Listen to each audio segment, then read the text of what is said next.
नमस्कार। मैं उमार अमन सेमवाल। आज काफ़ी दिनों के बाद लगभग इन सर्दियों के पश्चात आप सम्मानित श्रोताओं के समीप एक नया टॉपिक लेके आ रहा हूं और विषय वस्तु है सौम्य काशी का महात्म्य। सौम्य काशी मानिए उत्तर काशी का। तो सबसे पहले आज शिवरात्रि का पर्व है। भगवान काशी विश्वनाथ अपने क्षेत्र में रहने वाले समस्त धर्मपरायण जनता के ऊपर अपना आशीर्वाद बना के रखे और अपनी दया से हमें पल्लवित व पुष्पित करें। इस प्रार्थना के साथ मैं इस टॉपिक को शुरू कर रहा हूं। सौम्य काशी महात्म्य। सौम्य काशी पुराणों में आधुनिक उत्तरकाशी को कहा जाता है। यद्यपि जो ये शहर है इसके विभिन्न कालों में, विभिन्न समय में इसके विभिन्न नाम रहे हैं।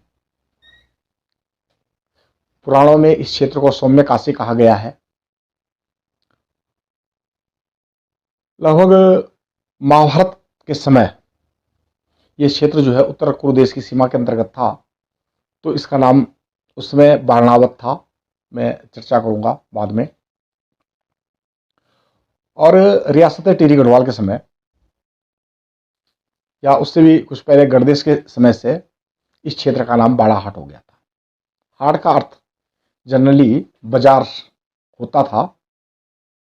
तो इस स्थान पे रवई से, भिलंगबासर से, टकनौर से और उसके आगे भोट से व्यापार होता था। तो व्यापारिक गतिविधियों के कारण इसको बाड़ाहाट कहा गया है। अब पहले चर्चा करते हैं कि सौम्य काशी उत्तर काशी का नाम क्यों पड़ा, पुराणों में इसको सौम्य काशी क्यों कहा गया। केदारखंड के 3 अध्याय, केदारखंड के 93, 94 और 95 अध्याय में सौम्य काशी का वर्णन आता है। और मेरे पास यहाँ पे केदारखंड की पुस्तक जो जिससे मूलतः उत्तर काशी का वर्णन मैं ले रहा हूं, ये पुस्तक है और मेरे पास रखी हुई है। अन्य पुस्तकें भी हैं। तो जितना मैं अध्ययन कर पाया हूं इन पुस्तकों से, उसका सार रूप में आप सम्मानित श्रोताओं के सामने रख रहा हूं। सौम्य काशी इस स्थान का नाम इसलिए पड़ा कि जमदग्नि पुत्र परशुराम जी ने कई वर्षों तक इस स्थान पर तपस्या करके भगवान शंकर से सौम्य स्वरूप प्राप्त किया था। और सौम्य स्वरूप उन्होंने के लिए उन्होंने क्यों तपस्या की, हम सभी जानते हैं कि उनका कुछ विवाद हो गया था राजा शस्त्रबाहु से, और उसी प्रतिशोध के चलते 21 बार ऋषि परशुराम जी ने अत्याचारी राजाओं का अंत किया, उनकी सेनाओं का अंत किया, और उससे उनका मन भी अशांत हो गया। और वो पूरे आर्यावर्त, दक्षिणावर्त से घूमते घूमते इस स्थान पे आए और यहाँ पर उन्होंने कई वर्षों तक तपस्या की और सौम्य स्वरूप प्राप्त किया, अर्थात उनका क्रोध जो है जाता रहा। तो इसलिए इस स्थान का नाम सौम्य काशी पड़ा है।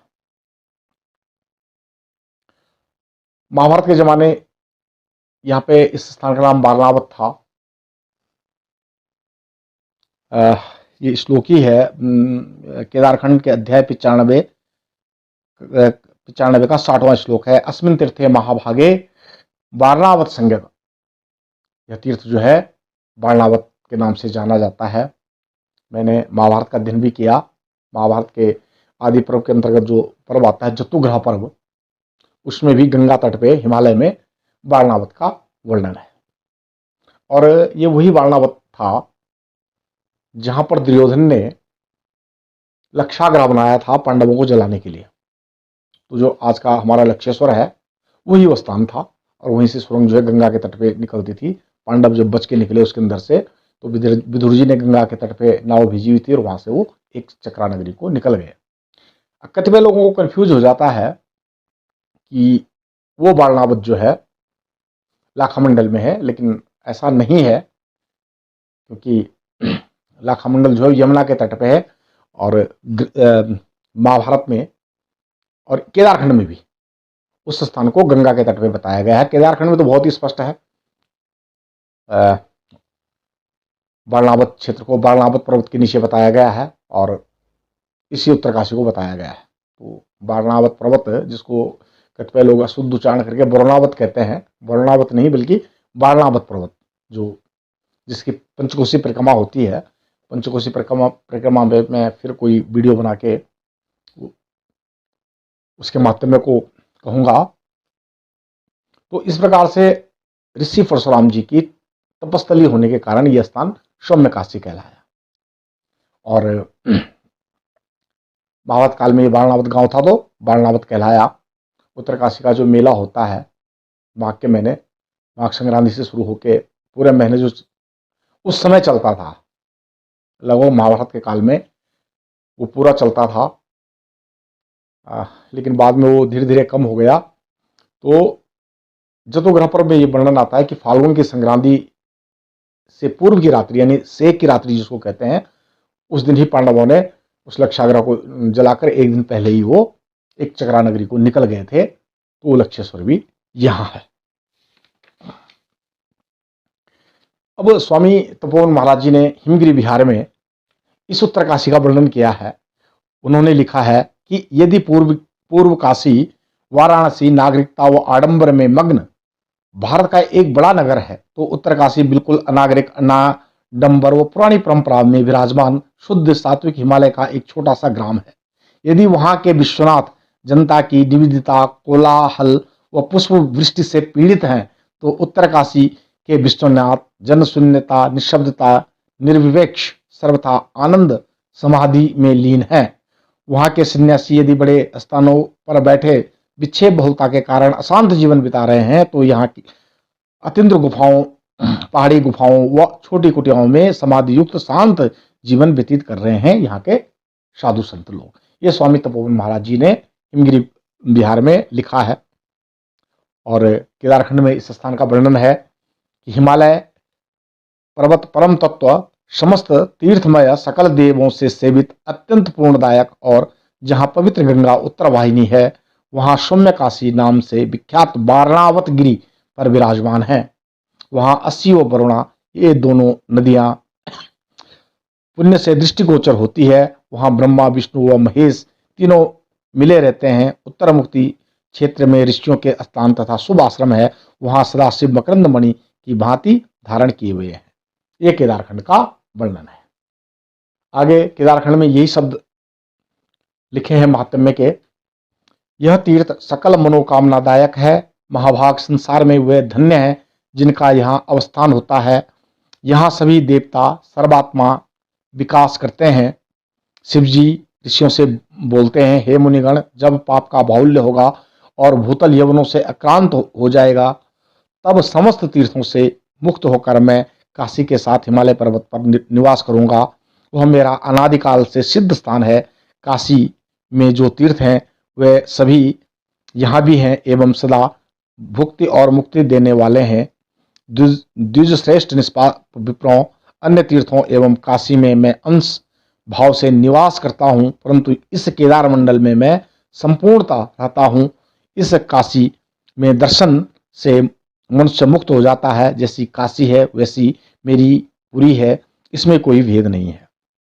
तो ये उत्तरकाशी का सारगर्भित महात्म्य जो केदारखंड में लिखा हुआ है, अध्याय 93, 94 और 95 में, तो उसका सार लेकर मैंने अपनी पुस्तक में लिखा था, तो उसको ही मैं आप सम्मानित श्रोताओं के सामने रख रहा हूं। तो ये भगवान काशी विश्वनाथ जी का तीर्थ स्थल। देखो, एक चीज मैं और स्पष्ट करना चाहता हूं, काशी शब्द की उत्पत्ति काश शब्द से हुई है और काश का अर्थ होता है ब्रह्म। हम लोग कई बार कल्पना करते हैं ना कि काश ये हो जाता, काश वो हो जाता, तो काश का अर्थ जो है ब्रह्म से है, परमपिता परमेश्वर से है।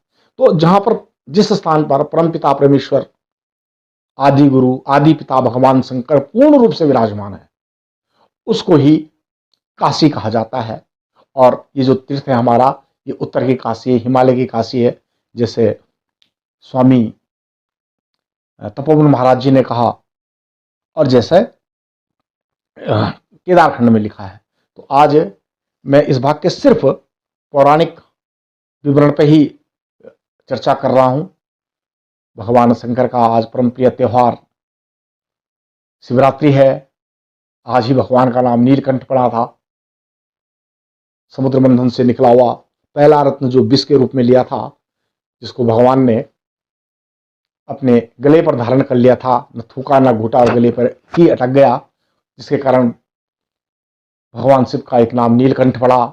और उनकी आदिशक्ति साथ में विराजमान मां आदिशक्ति जगदम्बा मां भवानी ने उस विष को निष्क्रिय कर दिया था, मतलब उस विष के जहरीले तत्वों को समाप्त कर दिया था। तो इसी के साथ इस पर पे एक श्लोक के द्वारा भगवान शंकर का ध्यान करते हैं।